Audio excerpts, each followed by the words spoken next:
After the blood had covered the farm's snow the previous winter, a heavy silence settled over the animals. They worked with their heads bowed, carrying out orders without complaint or even questions. Thus, with the beginning of spring, Napoleon began commanding them to rebuild the windmill once again. It was like a tragic joke.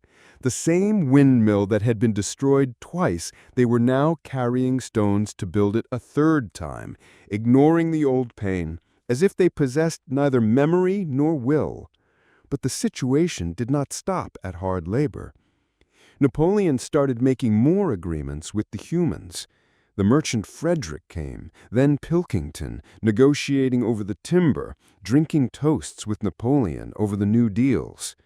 The animals, who had learned since the Revolution that humans were enemies, now saw their new master courting them, smiling at them, sending gifts. Squealer would come out to justify all this with his usual eloquence, saying that it was a necessary political wisdom and that the old laws which forbade dealing with humans had been misunderstood in the first place. Then came the day when Squealer proudly announced that Napoleon had struck a great deal with Frederick, selling him the timber at an excellent price. The joy was short-lived because they soon discovered that the money Frederick paid was counterfeit. When Napoleon learned this, he screamed in fury until the very foundations of the farm shook and ordered that the weapons be prepared. Suddenly, it seemed as if the beast he had long nurtured within his heart had awakened. Indeed, just a few days later, Frederick and his men stormed the farm with their weapons. It was a fierce battle, different from the first one. This time the attack was not a defense of their initial freedom, but a defense of a regime that in truth now greatly resembled what they had once revolted against. The animals fought fiercely despite their weakness and hunger. But when they finally succeeded in driving the farmers away, they discovered the greater disaster. The windmill, the dream they had revived with their blood, was utterly destroyed. They stood before the ruins, their breaths ragged, their bodies covered in wounds. Their eyes were lost, searching for an explanation. But then Squealer appeared again, with his sweet tongue turning the defeat into victory. He told them they had achieved the greatest victory in the history of the farm, and that the destruction of the windmill at the hands of the enemy was proof of his fear of it and of their greatness.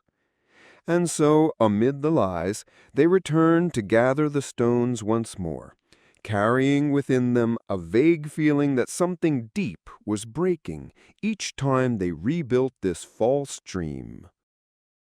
If you contemplate what happened in this chapter of Animal Farm, you will easily discover how mind manipulation reaches its ultimate extreme. Napoleon, who once used to scream that humans were the enemies of the revolution and the source of all evil, now sits with them at the same table, making deals, drinking, shaking their hands and laughing at their jokes, then sends Squealer to fill the animals' ears with long speeches, convincing them that these alliances are not a betrayal of principles, but rather wise politics. And while they rebuild the windmill with exhausted bodies that can barely find daily food, the cleverest trick lay in language itself. The old laws that warned against dealing with humans suddenly became a misunderstanding, and any objection or mention of those old laws was met with the sharp gazes of Napoleon's dogs. And when the great fraud occurred, and Napoleon discovered that Frederick had paid him counterfeit money instead of the price for the timber, his anger exploded. The scene here is profound. The animal who betrayed his principles and applauded the enemy now feels the betrayal as if it befell him alone, forgetting that he was the one who paved the way for it.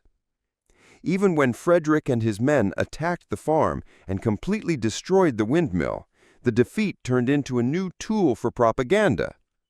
Squealer emerged with his usual slickness to persuade the shocked animals that what had happened was a great victory, and that the destruction of the windmill was merely proof of the enemy's fear of their greatness. This ability to turn defeat into victory in the minds of others is one of the tyrant's most dangerous weapons. The historical parallel here is glaring. In the late 1930s, Stalin signed the Molotov-Ribbentrop Pact with Hitler, a non-aggression treaty that allowed the Soviet Union to import technology and weapons from Nazi Germany, while Soviet propaganda insisted that fascism and capitalism were the eternal enemies. At the time, people thought this alliance was pragmatic, much like Napoleon's justifications to the farm's inhabitants. But suddenly, in the summer of 1941, Hitler flipped the table and launched Operation Barbarossa, invading Soviet territories with complete treachery. The farms that thought Napoleon's treaties would protect them from war found themselves amid burning fires, just like the animals who stood stunned before the ruined windmill, not knowing how they had been betrayed by the one they trusted. What's worse is that Stalin then, just like Napoleon, used the invasion to tighten his grip even more, so that all blame fell on enemies and traitors, and resisting the invaders became a pretext to suppress any dissenting voice.